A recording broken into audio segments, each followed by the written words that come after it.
Então, eu vim aqui para Marabá.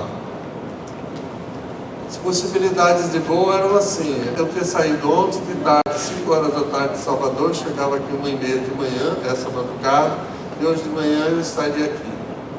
Aí eu fiz a opção: eu vou sair de madrugada de Salvador, saí ontem de madrugada de Salvador, chego 1 hora da tarde em Marabá, durmo, tenho uma tarde para dormir, descanso, passo uma noite e outro dia eu faço a conferência. Aí tinha a opção de voltar. Na próxima madrugada saí daqui às 4h30 da manhã, disse: você está doido.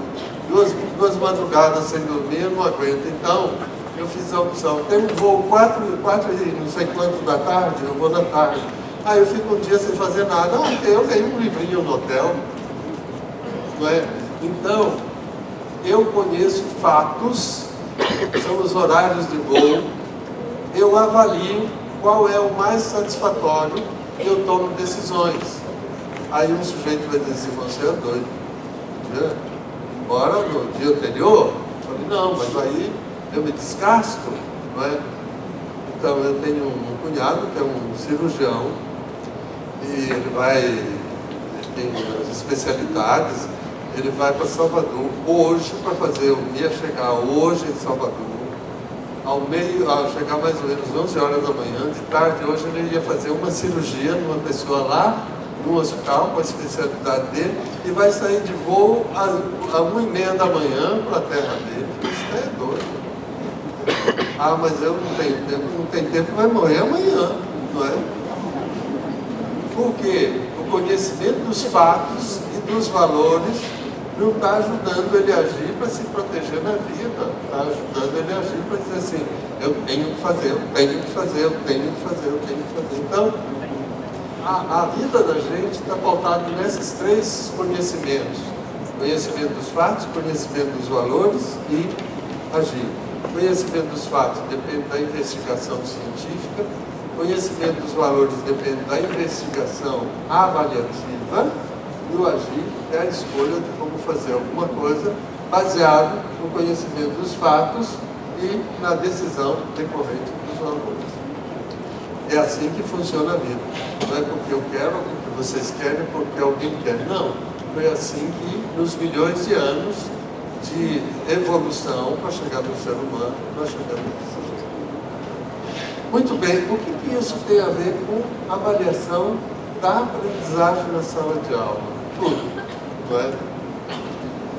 A avaliação da aprendizagem na sala de aula, ela é o recurso pelo qual eu conheço o resultado da minha ação, junto dos estudantes. E quando eu faço a investigação da qualidade da aprendizagem dos estudantes que eu ensinei, eu descubro o quê? Eu descubro que eles aprenderam, eu descubro que eles não aprenderam, eu descubro que dos meus 30 estudantes, 15 aprenderam, 15 não aprenderam e assim por diante. Aí a pergunta é assim: o que eu quero fazer com isso? Eu tenho 30 estudantes, 15 aprenderam e 15 não aprenderam. Eu vou deixar assim? Ou eu vou fazer a opção, como fez o meu professor que me tirou da multi-repetência: vou aprender porque eu vou ensinar. É uma opção, não é? Então, o que a avaliação faz? A avaliação não resolve nada. A avaliação investiga a qualidade da realidade. Quem decide sou eu, gestor da realidade. Sou eu, gestor da ação. A avaliação é o grilinho, vocês devem ter lido Pinóquio, né? No Pinóquio tem um grilo no ouvido. E o Pinóquio faz assim: rapaz, você errou o caminho é ali, você devia seguir por lá, etc. Mas a avaliação é o grilo do ouvido do Pinóquio. Ela toda hora está nos dizendo assim: você já trabalhou, já investiu, mas não chegou no resultado positivo que você queria. O que você quer fazer? Quer investir mais? Ou quer desistir? Ou quer deixar como está? A avaliação, gente, não resolve nada. Infelizmente, na nossa história educativa, a gente achou que a avaliação resolve alguma coisa. Então, às vezes, eu atribuo nota 5 para o menino, aí o menino diz assim: mas professor, 5? 4? Não, professor, Aí eu digo para ele assim, a avaliação revelou isso daí, é isso que você tirou. Não é isso que ele tirou, é isso que eu atribuí. Porque eu podia dizer para ele, rapaz, você não aprendeu. Eu fiz um diagnóstico que você não aprendeu ainda, porque eu lhe ensinei. Vou lhe ensinar de novo, vou lhe dar uma tarefa, você vai fazer um outro exercício, coisa semelhante. A decisão é do gestor, não é do avaliador. O avaliador investiga a qualidade da realidade. O gestor da ação, esse é que decide. Sempre. O engenheiro é a mesma coisa. Faz uma investigação da qualidade da parede, tudo bem, revelou. Agora eu posso decidir restaurar essa parede com X coisa ou restaurar com Y coisa. Essa decisão é a decisão do gestor. É por isso que cai tantos prédios por aí. Por quê? Porque o gestor não fez ou não agiu de uma forma relativamente adequada. O avaliador pode revelar a qualidade insatisfatória da situação, mas o gestor não quer isso. Né? Nós vemos todo dia aí na televisão, basta abrir o jornal, qualquer jornal televisivo, a gente está vendo aí os políticos como é que estão agindo, como é que estão atuando, não é? Em função daquilo que seria o mais adequado. Então, o ato de avaliar, gente, é um ato de investigar a qualidade do resultado. E essa investigação, ela vai revelar a qualidade do resultado. Eu, gestor da ação, no caso aqui da ação pedagógica, vou tomar a decisão do que eu vou fazer. Então, o meu filho, quando está cozinhando lá em casa, ele é o gestor da ação. Ele experimenta e decide, experimenta e decide, experimenta e decide, experimenta. Experimentar é avaliar. Eu estou experimentando, ele está avaliando. Né? E toma decisão, bota mais sal, tira sal, bota mais cominho, tira cominho, deixa mais tempo no fogo, etc, etc, etc. As decisões são de quem está administrando a ação. Nós, professores, na sala de aula, somos os gestores da sala de aula. A avaliação não está em função de castigar ou não castigar o menino, reprovar ou aprovar. Não, a avaliação está em função de eu decidir como que eu vou conseguir o resultado positivo da minha ação. Porque eu e vocês, nós educadores, temos uma ação que é ensinar para que o indivíduo aprenda. Imagine vocês, uma empresa que vai produzir relógio, e ela devia produzir 1000 relógios, e ela produz 1000 relógios na semana. Agora, dos 1000 relógios que ela produz, só 100 relógios prestam. Os outros 900 são inúteis, porque não prestam. Quantos meses dura essa empresa? Um mês, porque no mês seguinte ela se quebra. Ela está gastando com produto e não está produzindo, ela se quebra imediatamente. Nós, professores, reprovamos, e a educação não quebra. Por quê? Porque sempre tem gente querendo vir para aprender, ou querendo vir para a escola, ou na expectativa que a escola vai dar um diploma que garanta um emprego. A estatística educacional brasileira, gente, é devastadora. Cada 1000 crianças que entram na primeira série do ensino fundamental, 16 anos depois, fazendo séries iniciais do ensino fundamental, séries finais, ensino médio e universidade, são 17 anos, 16 ou 17 anos depois. Sabe quantos estudantes sobram? Cada 1000 sobram em média 120, 130 estudantes. Ou seja, nós temos uma perda da primeira série do ensino fundamental ao fim da universidade em torno de 75, 76, 78%, conforme seja os anos. É absurdo, não é? Há uns 4 anos passados eu estive naqueles países do norte da Europa. Que tem ali Noruega, Finlândia, Estônia, Dinamarca. O sujeito que coletava o lixo do hotel onde eu estava, o sujeito que era o administrador do caminhão de lixo, por acaso, eu um dia de manhã vi e comecei a conversar. E claro que a minha conversa é de 1 minuto e meio, porque ele tinha que fazer outras coisas. E uma coisa interessante, não existe lixo na rua. O lixo fica guardado num espaçozinho, e esse homem tem a chave universal, abre em todos os lugares essa chave, porque ela é universal. Ele tira o lixo lá de dentro, bota no caminhão de lixo e vai embora, fecha a porta. No outro dia ele passa ali com aquela chave universal. Aí eu perguntei para ele, como que era? Ele diz, todo dia de manhã eu trabalho das 6 da manhã ao meio-dia coletando lixo. Eu abro todas as portas, tiro o lixo de dentro, boto no caminhão, fecho a porta, vou embora. Aí eu pergunto assim, e como é que é a sua formação? Pasmo de vocês, ele tinha um diploma universitário de biólogo. Era o chefe do caminhão de lixo. Aí eu perguntei assim, como? Ele diz, todo mundo aqui termina a universidade.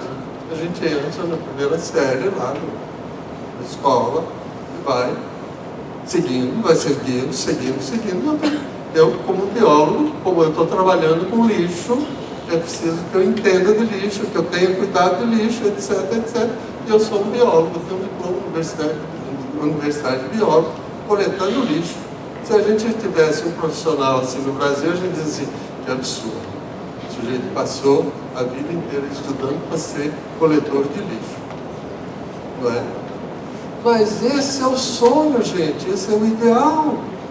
Eu fiquei pasmado quando o ministro da Educação anterior a esse daí, o Velez, dizia assim, ensino universitário é para poucos. Que absurdo, meu Deus. Ensino universitário é para todos, não é? Aí diz assim, mas o pedreiro vai precisar de ensino universitário? Vai, para ele ter um domínio sobre aquilo. Não é? O sujeito que coleta lixo precisa sim, claro, não é? Não é. Essa pessoa, o ensino universitário é para poucos. Não é para poucos, é para todos. Não é?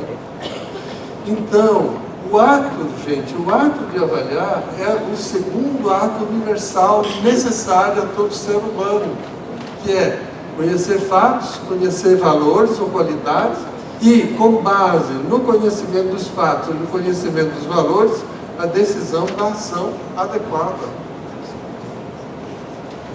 Então, o ato de avaliar não é para atribuir nota. Nota é o registro da memória, da qualidade, da aprendizagem do estudante. O ato de avaliar é o ato de investigar a qualidade da realidade que subsidia a decisão do gestor. O gestor da sala de aula é o professor. Eu ensinei, eles não aprenderam, vou ensinar de novo. Eu acho que essa seria a decisão. Mas eu ensinei, eles não aprenderam, vou deixar do jeito que eles aprenderam, se dane. Não é? Mas o gestor da ação, para ser digno gestor da ação, ele teria que tomar a decisão de reinvestir, que foi o que o meu bendito professor fez em 1956. Vocês vão aprender porque eu vou ensinar. Muito bem, então o ato de avaliar é um ato de investigar a qualidade da realidade. No caso da aprendizagem, investigar a qualidade da aprendizagem do estudante. É uma pesquisa, gente, é uma investigação. Aí então, essa investigação tem algumas características necessárias de levar em consideração. A primeira característica necessária da coleta de dados na investigação avaliativa da aprendizagem do estudante, a primeira característica fundamental é levar em consideração tudo o que foi ensinado e que é essencial. Vou repetir. A investigação avaliativa tem que levar em consideração tudo o que foi ensinado e que é essencial. Porque ocorre que, muitas vezes, na sala de aula, a gente ensina coisa que não é essencial. Então, não precisa perguntar, não é essencial. Agora, eu ensinei em adição. Adição tem 5 conteúdos. Tem raciocínio aditivo, fórmula da adição, propriedades da adição, solução de problemas simples, solução de problemas complexos. Esses 5 conteúdos, todo menino precisa de aprender, porque isso vai garantir o desenvolvimento dele, a estrutura neurológica dele. Então ele vai ter que aprender raciocínio aditivo, fórmula da adição, propriedades da adição, solução de problemas simples, solução de problemas complexos. Só que enquanto eu ensinei a adição, eu contei muita história. Eu contei história de Pitágoras, eu contei história da Grécia, eu contei, e assim por diante. Contei as histórias lá do que aconteceu, o nascimento da fórmula, etc, etc, etc. Tudo bem. Para poder fazer o uso da adição, eu preciso desse recheio todo? Não. Para fazer uso da adição, eu tenho que saber o raciocínio aditivo, a fórmula da adição, propriedades da adição, solução de problemas simples, solução de problemas complexos. Qual é o conteúdo do meu teste? Raciocínio aditivo, fórmula da adição, propriedades da adição, solução de problemas simples, solução de problemas complexos. Eu vou fazer um teste. Coloco 3 perguntas de raciocínio aditivo, 3 perguntas da fórmula, 3 perguntas das propriedades, 3 da solução de problemas simples, 3 de solução de problemas complexos. Dá 15 questões. Aí eu digo assim, rapaz, é muita questão para o menino responder em 1 hora. Então eu faço 2. Ainda é muito, então eu faço uma. Mas eu vou fazer um diagnóstico do que efetivamente eu ensinei, se ele aprendeu ou não aprendeu. Não podem ser perguntas salteadas. Não pode. Quando eu era menino, eu estudei ginásio, colégio, etc. A nossa pergunta de menino era assim: o que será que o professor vai perguntar? Não. Porque o professor não era sistemático. O professor pegava o livro didático e procurava lá no final da lição, tinha aquelas perguntas cabeludas. E aí o professor dizia assim: eu vou guardar essa pergunta miserável aqui, eu quero ver quem vai resolver. E aí botava aquelas perguntas no teste e a gente ia mal. Por quê? A pergunta que não era para responder. Por que ele tinha que fazer essas perguntas horrorosas? Que tinha que rodar o menino. Não é para o menino saber se eu ensinei e se ele aprendeu. Não, tem que rodar o menino. Não é? Vocês todos podem olhar lá para trás da vida de vocês e vocês vão verificar como é que era o dia de teste. O que será que o professor vai aprontar para a gente no dia de hoje? Todo mundo pensava assim. Eu pensava, porque eles aprontaram. Continuam aprontando, infelizmente. Viu, gente? Então, a primeira coisa fundamental é assim: o que eu ensinei? Ensinei de fato. Que dar aula não é ensinar. Dar aula é o que eu estou fazendo aqui. Não é? Se eu fosse trabalhar com vocês, esse conteúdo que eu estou trabalhando nessa conferência aqui, na sala de aula, seriam 2 semestres de sala de aula, com 4 horas de aula por semana, que tem disposição, compreensão, exercitação, correção do exercício, o outro ponto, e lá se ia. Estou fazendo uma conferência. Aula, gente, não é ensinar. Conferência não é ensinar. É trazer um conteúdo, um olhar. Não é? Ensinar e aprender tem que ter aquele espaço de expor, compreender, exercitar e tomar posse. Aí então, o instrumento de coleta de dados para avaliação tem que cobrir os conteúdos essenciais ensinados, não todos. Melhor, todos os essenciais ensinados, não o universal. Não é? Era o que os meus professores faziam, por isso eu ia muito mal. E quantos de vocês não foram? Não é? Então, o reitor estava falando aqui da pesquisa, da ansiedade dos meninos. Qualquer menino, se vocês forem se submeter a uma prova hoje, vocês vão estar ansiosos. Sabe por quê? É a pergunta que nós todos sempre fizemos. O que o professor vai perguntar? Vocês se lembram quando vocês faziam prova? Vocês não se lembram, vão se lembrar agora. Todo mundo segura um lápis ou uma caneta e a gente vai respondendo. Quando termina de fazer a prova, tem um buraco no dedo, de tanto que a gente apertou a caneta. Sabe por quê? Está ansioso de poder não ter um desempenho supostamente satisfatório. A ansiedade passou a fazer parte da vida do estudante. Por quê? Porque não se sabia o que o professor ia perguntar. Mas se eu fizesse corretamente, adequadamente, aquilo que é a investigação científica, que é ter um conjunto de dados necessários, os estudantes saberiam o que eu vou perguntar. Eu ensinei adição, eles sabem o que eu vou perguntar. Raciocínio aditivo, fórmula de adição, propriedades de adição, solução de problemas simples, solução de problemas complexos. Aí diz assim, mas isso é tudo, mas isso é tudo. O essencial não é tudo. Como é que o sujeito aprende a dirigir carro se ele não sabe usar a embreagem, se ele não sabe usar o freio, se ele não sabe usar o câmbio? Ele sabe usar o câmbio, mas ele não sabe usar a embreagem. Não dá? Não é? Tem que ser tudo. Porque é um conjunto de compreensão. Aí então, existe uma coisa assim, quais são os instrumentos que eu posso utilizar? Os instrumentos de coleta de dados que respondam à necessidade que eu tenho. Então, eu sempre tenho que usar um teste escrito? Não necessariamente. Como é que você sabe se o sujeito sabe nadar o crawl?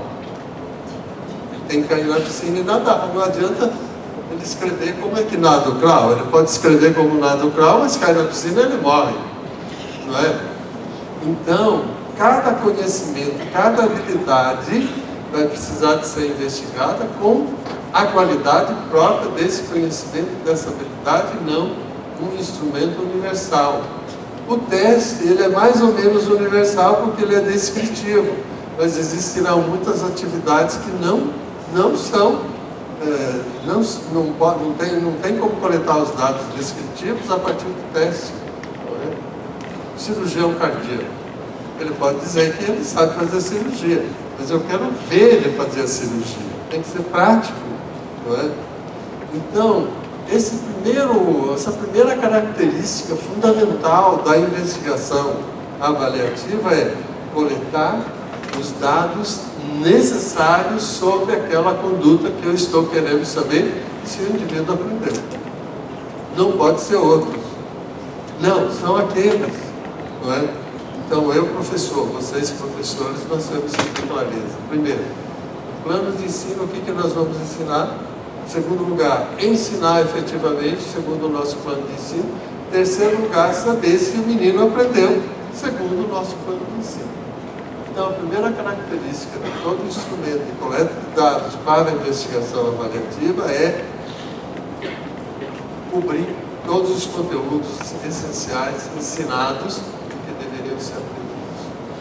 Segundo lugar, todo instrumento de coleta de dados para a avaliação precisa ter uma linguagem compreensível.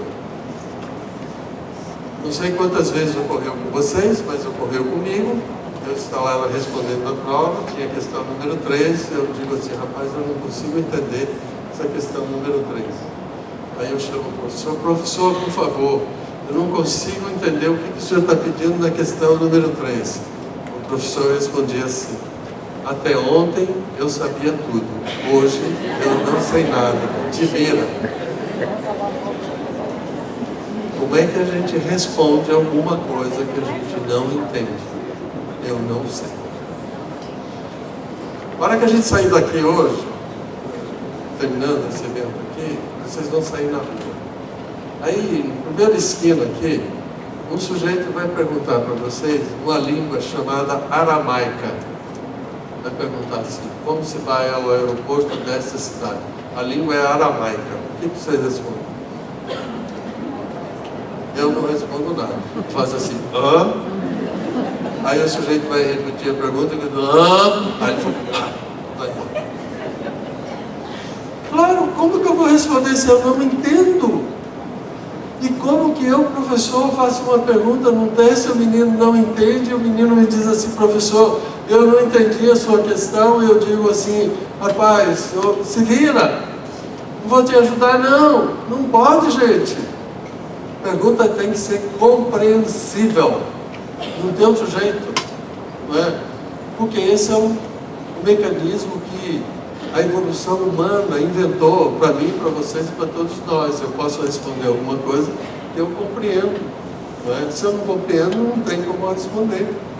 Na fala, na conversa, eu digo assim, por favor, repita a sua pergunta, se eu conseguir, se não for numa língua estrangeira, não é? Aí o sujeito repete, eu digo, mas eu ainda não entendi, por favor, me explique de novo. Aí então tem um diálogo, mas no teste escrito está lá a pergunta, aí eu digo, professor, eu não entendi, te vira. Segunda característica fundamental. Terceira característica fundamental. Primeira é cumprir todos os conteúdos. Segundo, ser compreensível. Terceira, haver compatibilidade entre ensinado e aprendido. Então, muitas vezes, vocês leem os livros sobre índices educacionais e dizem assim, as perguntas devem ser fáceis, facílimas, fáceis, difíceis, médias, difíceis, dificílimas. A pergunta é assim, o que é dificílimo? Eu não sei.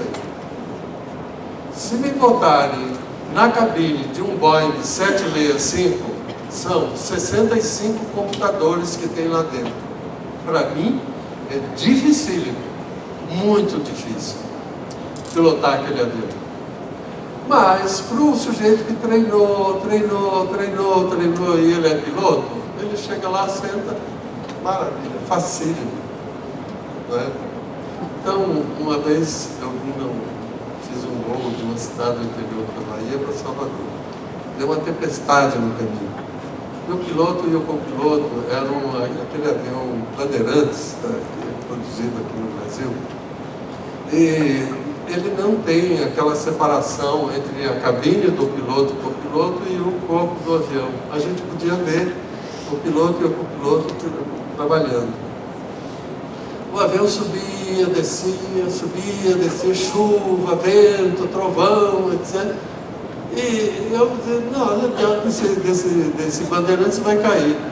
E olhava o piloto e o copiloto, sabe sobre o que eles estavam conversando? Sobre o jogo do Corinthians, o jogo da Bahia, certo? Depois que amainou, você sobe, desce, aí eu perguntei para um deles, a minha curiosidade não foi suficiente, o meu medo também não. Aí eu disse, rapaz, como é que vocês estão pilotando desse jeito, conversando sobre o jogo do Corinthians, etc. E esse avião, ele diz, rapaz, isso aqui a gente faz todo dia, e é sempre igual. E a gente tem habilidade suficiente, foi treinar, para ser piloto desse negócio aqui. Eu passei tanto tempo sendo treinar. Então, esse movimento aqui dessa chuva é nada. Você ainda não viu uma tempestade dentro do avião? Eu disse, eu estou morrendo de medo. Ele disse, não morra não, que a gente vai pousar daqui uns 40 minutos. De fato, pousamos maravilhosamente, eu estou aqui, não é? Para mim aquilo era um absurdo, mexer naqueles botões todos, para mim e para eles é fácil, porque eles treinaram, então não existe nada difícil para quem sabe, gente. Aí então, essa fala dos livros de medidas educacionais, que no teste tem que ter questões facílimas, fáceis, regulares, difíceis e dificílimas. Não, tem que ter as perguntas necessárias, segundo o conteúdo que eu trabalhei. Nem difícil, nem fácil. É fácil para quem sabe, é difícil para quem não sabe. Pilotar aquele avião era impossível, para mim impossível, né? Eu já, como viajante, já era um absurdo. Imagina aquele troço ali, subindo, descendo, para a direita, para a esquerda, balançando de tudo que eu estava de lado, com trovões e raio e relâmpago, etc. E os dois lá, maravilhosamente, conversando de futebol. Eu falei, vocês estão loucos, a minha sensação. Mas eles tinham plena certeza do que eles estavam fazendo, como profissionais, porque eles tinham domínio daquele conhecimento. Então, primeira característica, cobrir todos os conteúdos essenciais. Segunda, compatibilidade entre ensinado e aprendido. Terceiro, segunda o nível de dificuldade. Terceiro, compatibilidade entre ensinado e aprendido. Quarto lugar, precisão. Precisão significa que eu e o estudante entendemos a mesma pergunta do mesmo modo. Então, perguntas genéricas, né? Então, esses dias tinha lá um professor que fez uma pergunta que era assim: o que fez Mendelssohn? Sei lá. Mendelssohn comeu. Tem que ter comido um dia, dormiu, fez xixi, tomou banho, pelo menos uma vez na vida Mendelssohn tomou banho, não é? O que fez Mendelssohn? Sei lá. Então a pergunta tem que ser: o que fez Mendelssohn, onde, quando, em que data, em que circunstância? Tem que ter precisão, não é? Muitas vezes a gente faz a pergunta e o menino responde do jeito que ele entende. Aí a gente diz: mas não era isso que eu queria que você respondesse. Ah, mas foi o que você perguntou, o que fez Mendelssohn dormiu. E qualquer outra coisa, o que fez fulano de tal, o que aconteceu aqui, o que aconteceu ali, etc. Então tem que ter precisão. 4 características fundamentais em todo e qualquer instrumento de coleta de dados para a prática da avaliação. Cobrir todos os conteúdos essenciais, linguagem compreensível para quem vai responder, compatibilidade entre ensinado e aprendido em termos de conteúdo e de habilidades exigidas. Em quarto lugar, precisão naquilo que eu pergunto. Se essas 4 características não forem cumpridas, o instrumento não presta. A maior parte dos nossos instrumentos de coleta de dados para prática de avaliação na sala de aula, infelizmente, eles pecam, se não em todos, mas em uma que outra dessas características fundamentais da investigação. Muito bem. Aplicado o instrumento, corrigido o instrumento, eu tenho uma descritiva do desempenho do estudante. Até aí só tem uma investigação da qualidade. Não tem a avaliação ainda. A avaliação vai ocorrer no momento que eu comparar essa descritiva com o padrão de qualidade desejado. Essa descritiva preenche o padrão de qualidade? Sim, positivo. Essa descritiva não preenche o padrão de qualidade? Não, negativo. Então, o ato de avaliar implica na descritiva, na investigação descritiva da realidade. Em segundo lugar, no ato de comparar a descritiva com o padrão de qualidade estabelecido. Muitas vezes a gente não faz, ou usualmente a gente não faz isso conscientemente, a gente faz isso pelo senso comum.